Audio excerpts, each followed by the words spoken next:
new devastating report from the Institute for Policy Studies has found that megacorporations and companies are spending the least, or the ones that are spending the least on their employees, are basically dedicating hundreds of billions of dollars to corporate stock buybacks. Now, those corporate stock buybacks not only artificially inflate the value of the stock, it also inflates the pay packages that the corporate executives get, because yes, they get paid a salary, but usually their salary is small compared to how much they get paid in stock options.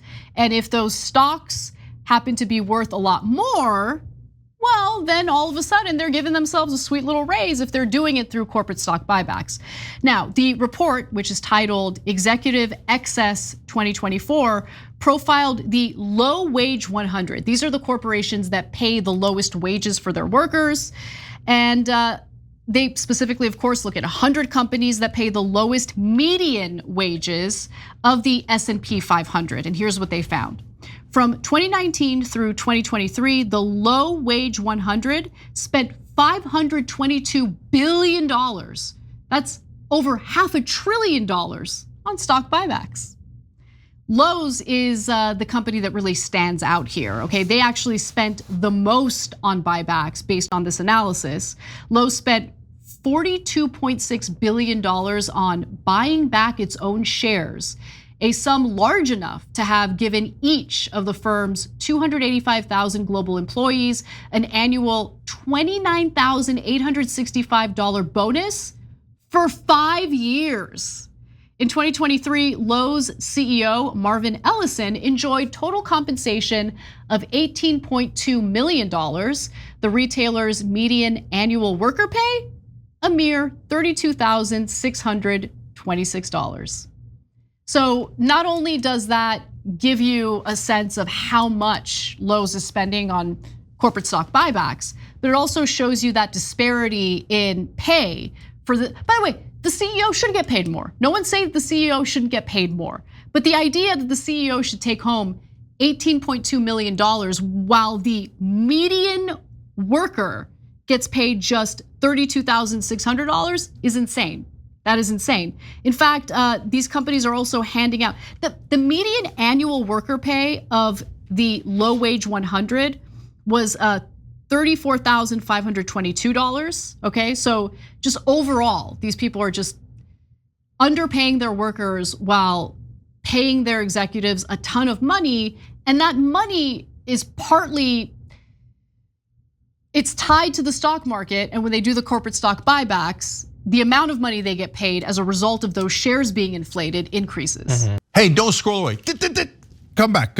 Because before the video continues, we just want to urge you to lend your support to TYT. You power our honest reporting. You do it at tyt.com/team, and we love you for it. So I've been very critical of CEO pay in the past. The argument is that you pay them more because they are better and smarter than all of us dumb, dirty peasants. And I largely accept that. They come up with great ideas, like taking a whole bunch of money and just throwing it into stock buybacks. I mean, who else would have thought of that if not a genius? And my favorite part about this isn't just the huge sums of money that are being thrown around.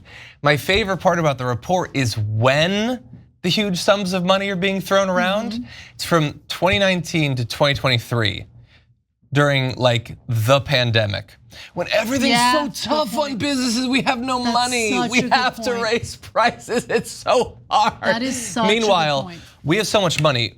I literally don't even know what we should spend it on. I guess myself. I guess I'll spend it on myself, I suppose. That's just, it is such an indictment of everything about our business culture. I love the video right now that's supposed to depict corporate CEOs enjoying a glass of wine, maybe some scotch. What's up with that guy's collar? I don't know what that is, but I'm sure that shirt costs $750. You wouldn't understand as one of the poorest, John. I wouldn't understand. I got this at Macy's, so you're dead on. So I had mentioned that, Marvin Ellison, who's the CEO for Lowe's, enjoys a total compensation package of $18.2 million, while the median annual worker gets paid just $32,600. I just want you to compare that disparity to what the disparity was not too long ago. So the average CEO worker pay ratio at low wage 100 firms narrowed from 603 to 1 in 2022 to 538 to 1 in 2023, but median pay levels remain extremely low. The average ratio among large US corporations stood at just 25 to 1 in 1965. They weren't geniuses yet. They weren't geniuses yet, They that's weren't true. geniuses. They hadn't figured out, or maybe there were laws that actually prevented the corporate stock buybacks from happening. It's more the genius thing. They've just become so much smarter these days. So much smarter. Great By the way, ideas. Look, a little bit of a pet peeve of mine is when, like, the left does tend to kind of undervalue the hellish nature of being a CEO. Like, don't get mad at me, but like, I can't help but think of Cenk. Like, I would rather do anything. I'd rather have every single tooth pulled out of my mouth with no anesthesia at all than do Cenk's job, okay? It seems like absolute hell.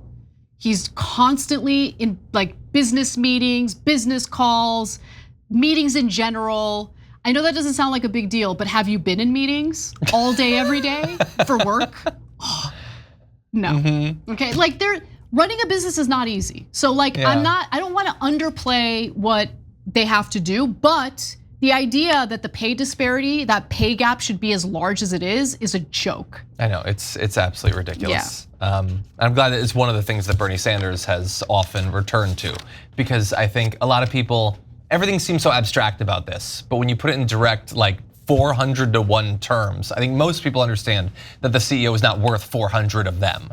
Yeah, no, I totally Even agree. in America, where we're trained to worship and deify the rich. Thanks for watching. If you become a member, you get to watch all this ad-free, except for, of course, this ad. Still, hit the join button below.